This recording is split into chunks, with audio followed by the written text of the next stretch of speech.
Welcome back to Live the Width of Your Life podcast. And today is another solo episode. It is the first Tuesday in the month of February.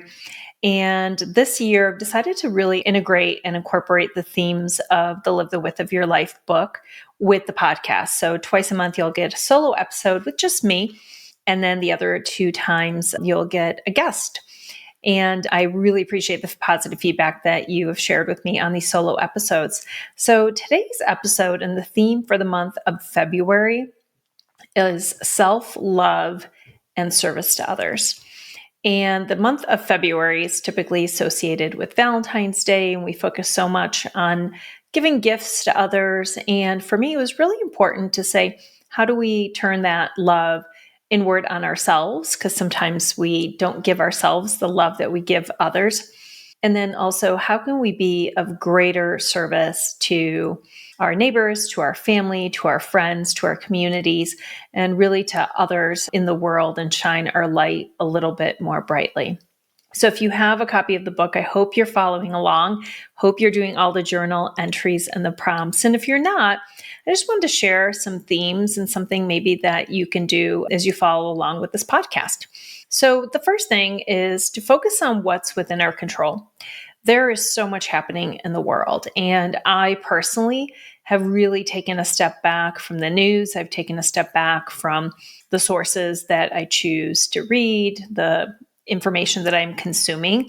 I find that I've been really triggered by a lot of it. And so I'm very discerning around the sources and what it is that I'm consuming. So focus on what's within your control. And what's within our control is our attitude, our energy, what we're doing to keep our energy really high, what we're doing to keep our frequency, our attitude, how to be really intentional about how we show up in this world and how we expect to experience the world. We can also focus on how we treat others, how kind we are to those that we live with, to those that are within our families, our communities, our neighbors, and really just making a bigger effort to remember that we are all interconnected, that we really aren't separated from one another. And then just also these small acts of kindness, handwritten notes, which is not something that I do very often. I really wish that I was better at this, but I've made an effort to do it more often because I know how much it means when I receive these notes. Maybe you just take some time to do that. Or maybe you just reach out to your parents, to your friends, to family, to others that you work with, and just check in and say, hey, I was thinking of you. I hope that you're doing well. I know that I love leaving voice memos. I usually like to do those when I'm driving in the car and just leaving messages for people. The second thing is that there are simple ways to spread more love in this world. So just reaching out to folks that you care about and smiling at strangers, just being kind at the grocery store or to the servers when you go to a restaurant or anywhere else. I always ask the servers, they don't introduce themselves because a lot of times they don't. I always say, remind me of your name. And they'll usually tell me their name. And then I use the name repeatedly, because it just makes it less of a transaction and more of an experience for them and also for us. So those little things I find go a long way. The third thing to do this month is prioritize your own self-care. And this could be as basic as making sure you get outside, go for a walk, that you're taking breaks throughout the day. Maybe you want to be more intentional. Maybe you want to schedule some massages, or you want to go and get some other services. Maybe for you, it's just scheduling some date nights with your loved one, or just being really intentional about getting outside of the house. That could be something that's an act of self-care. It's really just taking the time to say, what would feel so good right now? What is the kindest, gentlest, most compassionate thing that I can do for myself? And putting more of those on the calendar. The fourth is really cultivating mindfulness. And this starts with presence, with intentionality.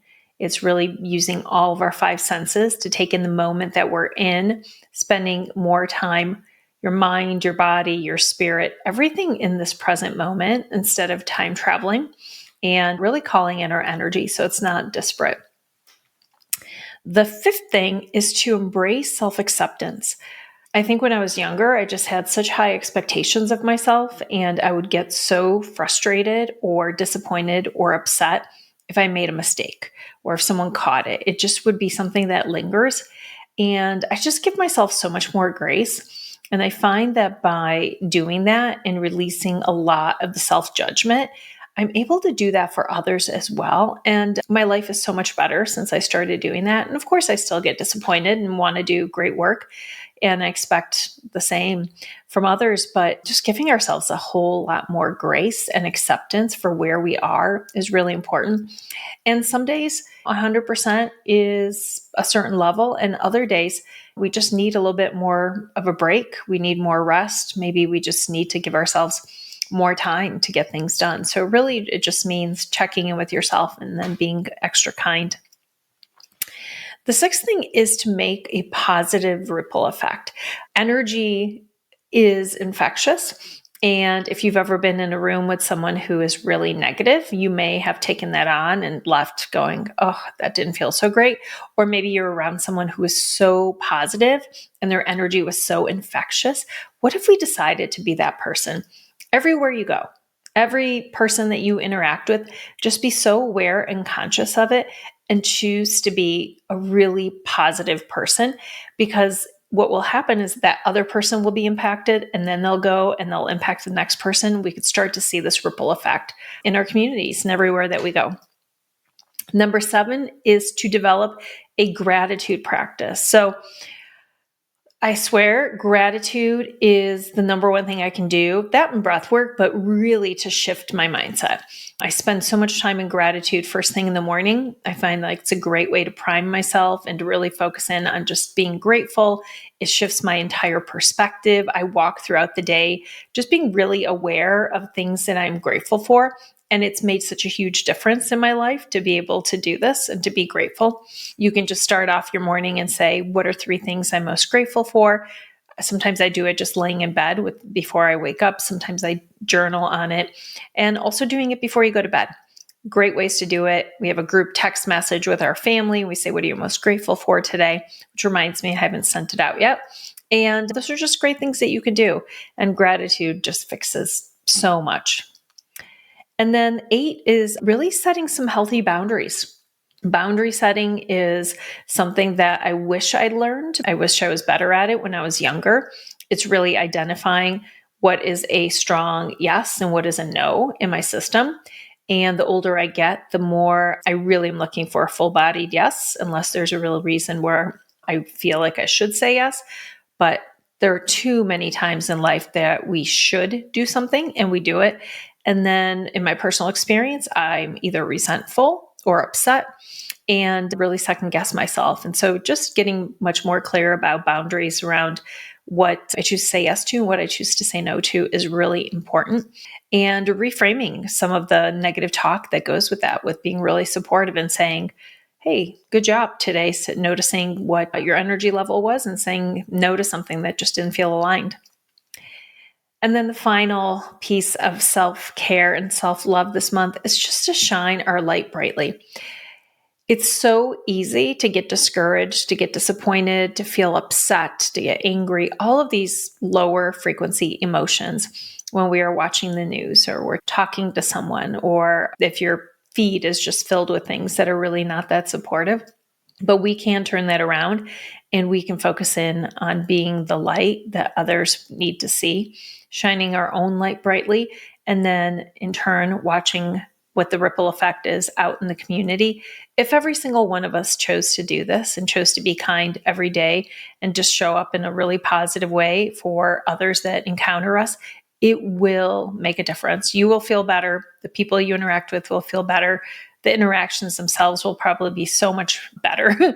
And in turn, that turns out to be the experience that we're having right now in this life, in our daily choices. So just a little info for the month of February. I love going back and reading this in the book.